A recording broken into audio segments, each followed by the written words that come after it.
tudo que é inventado hoje é para a gente ganhar tempo. Eu não resisto a mais nada, sabe? Eu não resisto a mais nada. Se falar que acabou, para mim acabou. O tempo pode até passar, mas algumas coisas nos marcam para sempre. E é para nos fazer lembrar de um tempo em que o tempo era diferente que o escritor Alberto Vilas lança seu novo livro. E o livro, ele chama muita atenção para a paciência que as pessoas tinham. Este Belo Horizontino é daqueles escritores que conseguem nos fazer viajar pelo tempo. Autor dos livros O Mundo Acabou, Afinal, o que viemos fazer em Paris e Admirável Mundo Velho, o jornalista fez carreira em alguns dos mais importantes veículos de comunicação do país e atualmente trabalha na Rede Globo de televisão. As minhas filhas, por exemplo, levaram um susto, que tem um capítulo que diz assim, esperando o leite ferver. Pai, não entendi isso. Mas algumas lembranças merecem ser eternizadas. E é isso que o jornalista Alberto Vilas faz em seu novo livro, Onde Foi Parar o Nosso Tempo. Pitelo. A minha mãe vivia falando, nossa, seu filho tá um pitelo.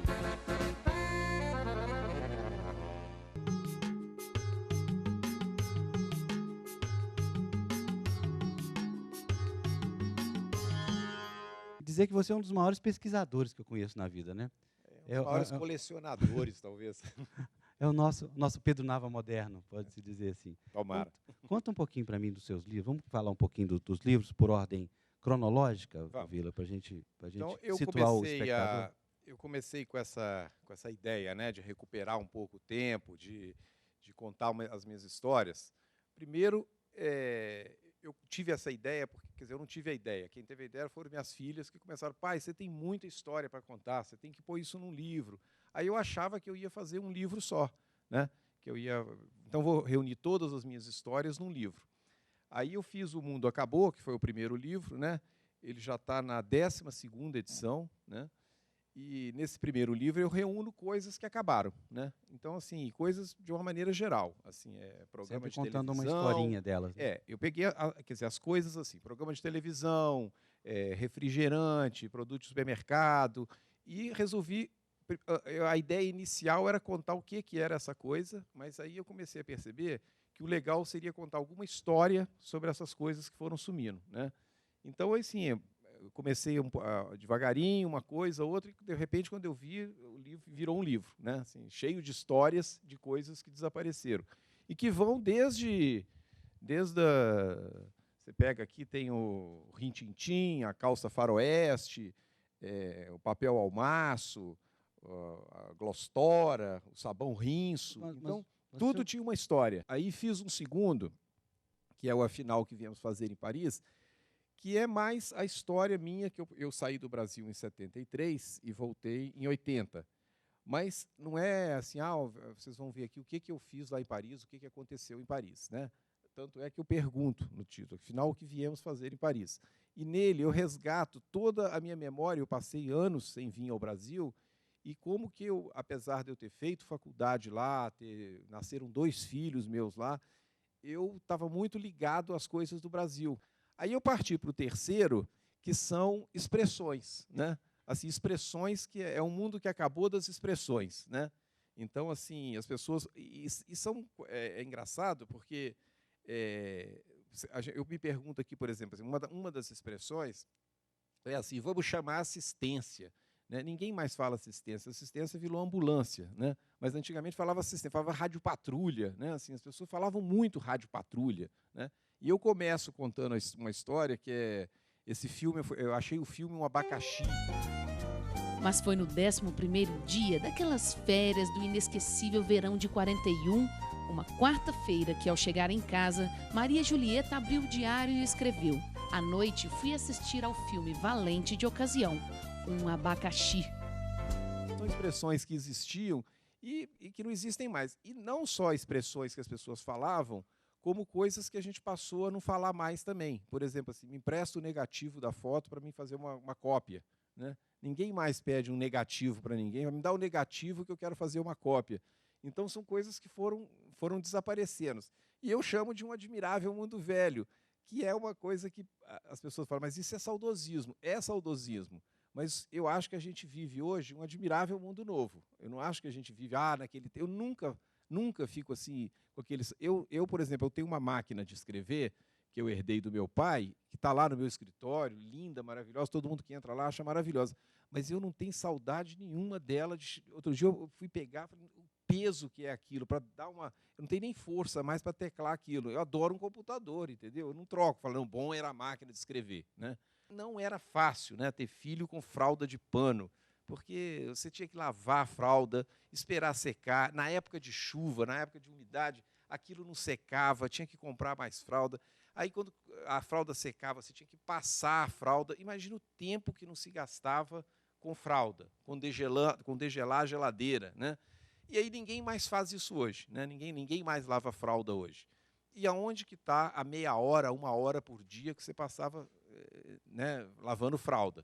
Então o livro questiona muito isso, assim, escrever carta, por exemplo, que é uma coisa que todo mundo fazia, né? E o livro ele chama muita atenção para assim, a paciência que as pessoas tinham. Porque eu me pergunto hoje, quem que tem paciência para escrever uma carta para alguém? Primeiro, assim, você tem que escrever, você tem que comprar o envelope, você tem que ir lá no correio, entrar na fila, pôr o selo, mandar a carta e esperar 15 dias a resposta. Porque ela demora 5 dias para ir e se a pessoa responder na hora... É mais 5 para voltar. Você tem que comprar uma coisa que é uma relíquia hoje, que eu descobri outro dia que eu estava precisando comprar, que é o bloco de carta. Bloco aviador, né? Se você chega na livraria hoje e pede um bloco de carta, o cara olha para você com um olho desse tamanho. Como assim, bloco de carta? O que é isso? Carta. Era um papel fininho, né? Era um papel fininho, porque o peso, né, para não ir pesada a carta, para pagar menos, o papel era quase Bíblia, né? Era uma coisa bem fininha. Então, as pessoas hoje, eu vejo assim, que você manda, às vezes, um e-mail, a pessoa não responde em 3 minutos, você já fica meio aflito. Fala, o que será que aconteceu? Por que ela não me respondeu? 3 minutos, as pessoas esperavam 15 dias uma resposta de uma carta. Esperavam 7 dias para uma foto revelar, né? Então, assim, hoje você faz a foto, você já vai lá, aqui, ó, ficou boa, né? Se não ficou boa, também você apaga. E naquela época, não, você mandava uma foto revelar, você não tinha a menor ideia.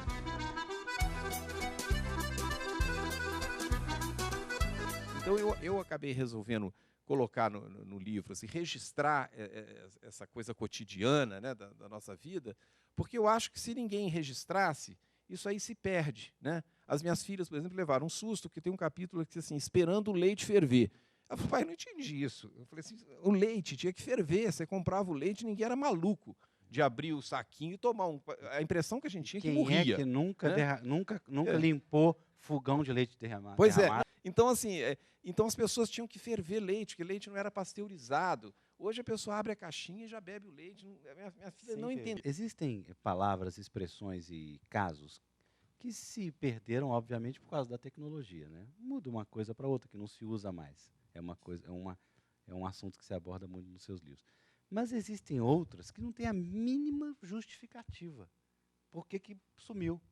E palavras, né? Isso. Assim, palavras. Então, eu vou adiantar aqui para vocês que eu estou agora escrevendo um livro que vai chamar Pequeno Dicionário Brasileiro Ilustrado da Língua Morta, né?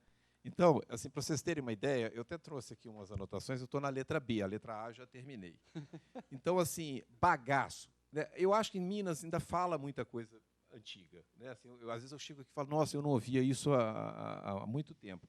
Mas o meu pai vivia chegando em casa e falava assim, eu estou um bagaço. Né? Assim, é uma expressão que está desaparecendo. Balaiada, né? O time que ganhava de goleada, não era de goleada, o Atlético deu de balaiada. O Atlético sempre ganhava. O Atlético não ganhava, o Atlético ganhava, né? Eu achei uma expressão muito legal no livro que eu estava lendo da Zélia Gattai, né? Que era casada com o Jorge Amado. Ela chegou na Hungria e desconfiou que o Jorge Amado estava se engraçando com uma húngara lá. Aí, de repente, de noite, ela pensou, aí ela estava escrito no livro dela, de noite eu pensei, eu acho que ele não está interessado nela, porque Jorge só gosta de mulher de balaio grande. Né? Balaio grande é bunda grande. Né? E as pessoas costumavam falar, nossa, olha o balaio grande que aquela ali tem. Ninguém mais fala balaio grande. Né?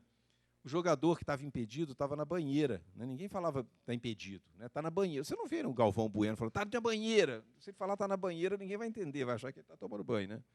É a memória de um tempo que você está retratando, né? Eu acho que assim que o Inácio de Loyola Brandão, que escreveu a orelha desse livro, ele coloca uma coisa legal aqui, assim, porque ele quer dizer, eu fiquei super emocionado até quando ele fala que no futuro, quando historiadores estiverem pesquisando a história do cotidiano brasileiro, precisarão recorrer aos livros de Alberto Vilas. Eu acho assim que isso aí é uma coisa que tem me deixado muito feliz, é saber que o livro fica, né? E se alguém não registra esse livro, acaba se perdendo. Então ele coloca aqui na orelha assim, o pai do Vilas que furava a lata de azeite com preguinho é o meu pai também, né? Então as pessoas se identificam muito, né, com esse cotidiano. E eu acho muito legal trabalhar com esse cotidiano, porque eu acho que o mundo hoje, apesar de ser admirável, eu acho que a família ela continua de pé, eu acho da maior importância, mas ela deixou de ser aquela família que era nos anos 50 e 60, né? Porque nos anos 50 e 60, o meu pai almoçava em casa todo dia, com a minha mãe e com os filhos, né? Então, assim, o tá na mesa era muito comum. Minha mãe falou assim, tá na mesa, vinha filho de tudo quanto é lado para almoçar com meu pai, minha mãe e os filhos. Hoje eu acordo em São Paulo, as minhas filhas saem para a escola, minha mulher sai para trabalhar, eu saio para trabalhar, a gente se vê à noite, né? Não tem o tá na mesa. Lá em casa, se a empregada meio-dia gritar tá na mesa, não vai aparecer ninguém, só ela. Passávamos horas em casa, em volta da mesa, com meu pai tentando explicar que Deus existia sim. Sem ele, não teríamos alma, nem sentimentos, não choraríamos a morte, não celebraríamos o nascimento. Só mesmo um Deus todo-poderoso seria capaz de criar o ser humano, dizia ele. Os filhos ficavam olhando atentos para aquele pai, também todo-poderoso, que jamais iria mentir. Eu queria saber, então, queria que você falasse mais um pouco sobre o que foi feito com o tempo, então. O que aconteceu com o tempo? Algumas coisas eu tenho resposta, né? Assim, o tempo que eu passava escrevendo carta, eu passo apagando e-mail. Eu acho que eu gasto meia hora hoje por dia apagando e-mail, entendeu? Assim, e-mail que eu recebo, eu nem leio às vezes, porque tem e-mail que é de propaganda, eu apago. Mas eu acho assim que a gente gasta o tempo, primeiro, com a atração que é o mundo da tecnologia hoje, né?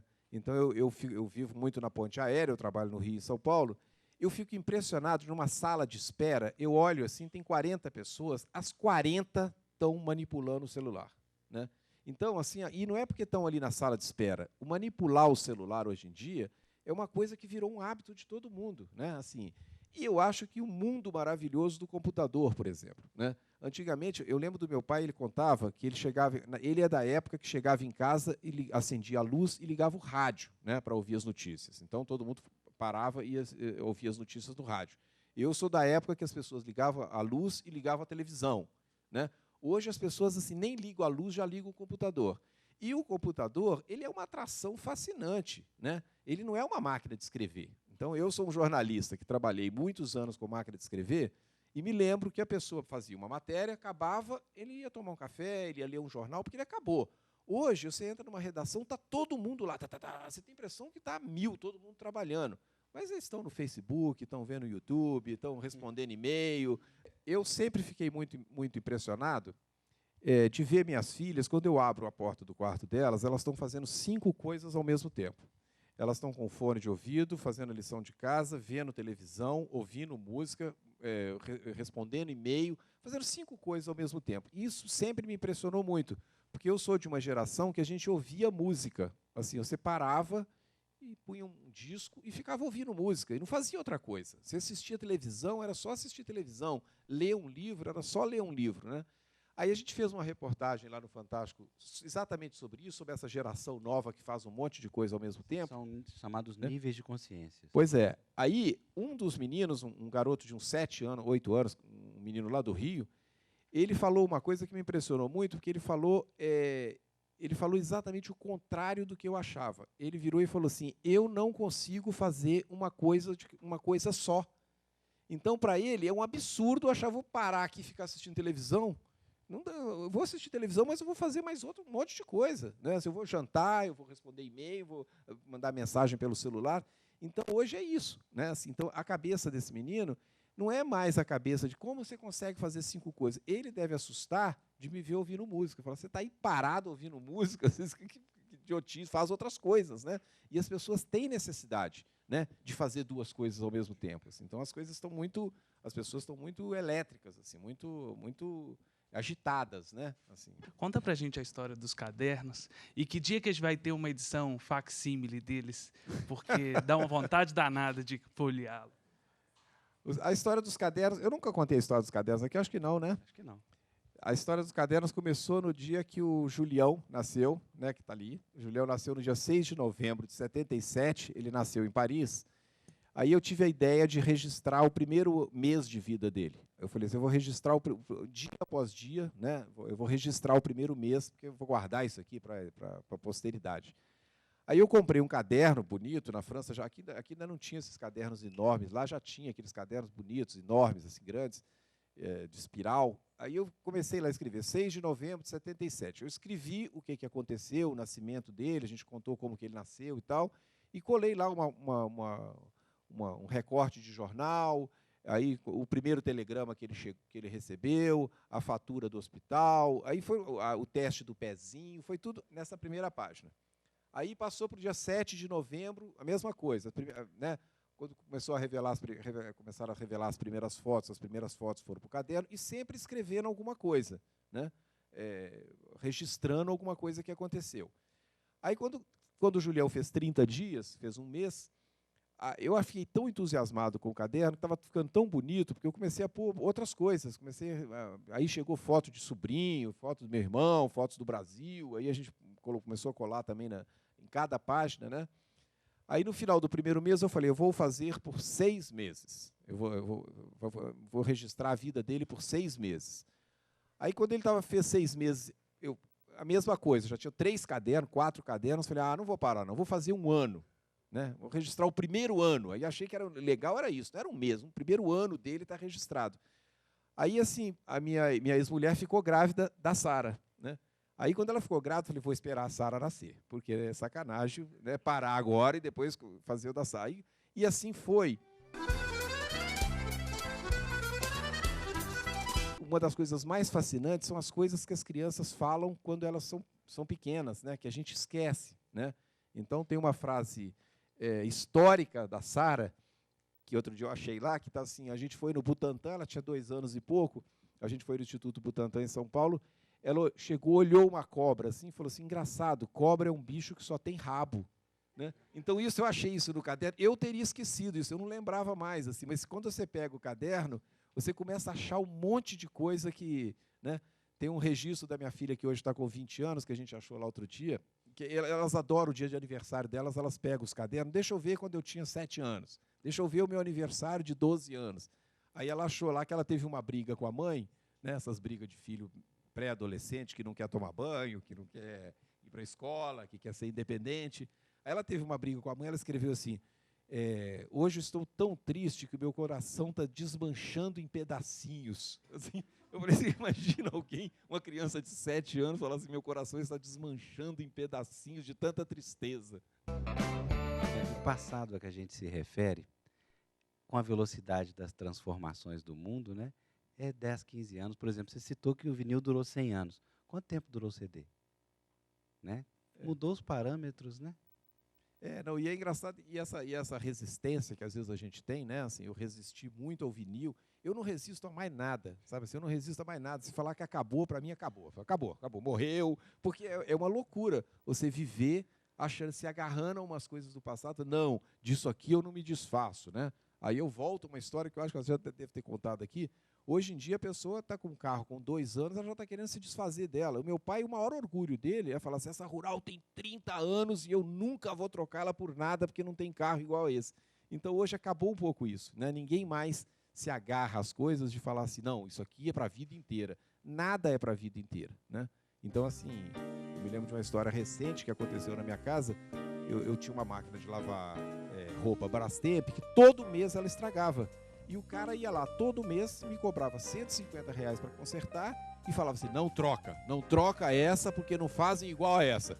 Aí eu achava mesmo, porque ela era pesadona, assim, grandona. Aí eu falei assim, gente, aí eu fui lá e falei, estou pagando uma mensalidade aqui de 150. Aí eu fui lá e troquei, azar, vou comprar uma de plástico. Falei, olha como o botão hoje é de plástico, tudo é fraco. Mas eu comprei uma que já tem 1 ano. E o técnico nunca foi lá, quer dizer, então assim, você chega à conclusão que se agarrar a essas coisas já não está valendo muito a pena, não.